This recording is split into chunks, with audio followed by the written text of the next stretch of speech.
പിന്നെ ഇതിന്റെ ഷോപ്പിങ്ങിന്റെ ഭാഗങ്ങളൊക്കെ ആയിട്ട് അല്ലെങ്കിൽ ഷോപ്പ് ചെയ്യാൻ ഒട്ടും താല്പര്യമില്ലാത്ത വ്യക്തി കേട്ടോ. ഈ ക്ലോത്ത് ഷോപ്പിംഗ് എന്ന് പറഞ്ഞു കഴിഞ്ഞാൽ കല്യാണം കഴിഞ്ഞിട്ടുള്ള എൻ്റെ ഏറ്റവും വലിയ ഇതാണ്. ഞാൻ സ്ത്രീകൾക്ക് വേണ്ടി ഡ്രസ്സ് എടുത്തു തുടങ്ങി.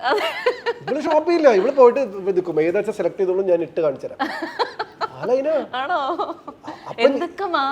അപ്പൊ എന്താ വെച്ചാൽ ഞാൻ ഇതുവരെ ഫീമെയിൽ വാർഡ്രോബ് ഞാൻ നോക്കിയില്ല. പക്ഷെ എനിക്ക് ഇതൊക്കെ ഇൻട്രസ്റ്റിംഗ്. ഞാൻ ഇതുവരെ ഫീമെയിൽ വാർഡ്രോബ് നോക്കിയിരുന്നത് ഞാൻ മുമ്പ് ആഡ്സ് ഡയറക്ട് ചെയ്തിരുന്നപ്പോ എന്റെ അതിലുള്ള സ്ത്രീകൾ എന്ത് വെയർ ചെയ്യണം എന്നുള്ള ആംഗിളിൽ മാത്രമായിരുന്നു ഞാൻ ഇതിനു മുമ്പ് ഫീമെയിൽ വാർഡ്രോബ് നോക്കിയിരുന്നു. ഞാൻ പോയിരുന്നു. അല്ലാതെ ഒരാൾക്ക് വേണ്ടി ഡ്രസ്സ് എടുക്കലൊന്നും ഒരിക്കലും ആലോചിച്ചിരുന്നില്ല. അപ്പൊ പക്ഷെ ഗോപിക നേരെ മറിച്ച് മറ്റേ സംഭവത്തിൽ ഭയങ്കര ആക്റ്റീവാ. എന്ന് വെച്ച് കഴിഞ്ഞ് കഴിഞ്ഞാൽ ഈ ഐക്കിയയില ഞങ്ങള് കുറെ സാധനങ്ങൾ ഷോപ്പ് ചെയ്ത് അതൊരു ഒരു വലിയ ഷോപ്പിംഗ് ആയിരുന്നു.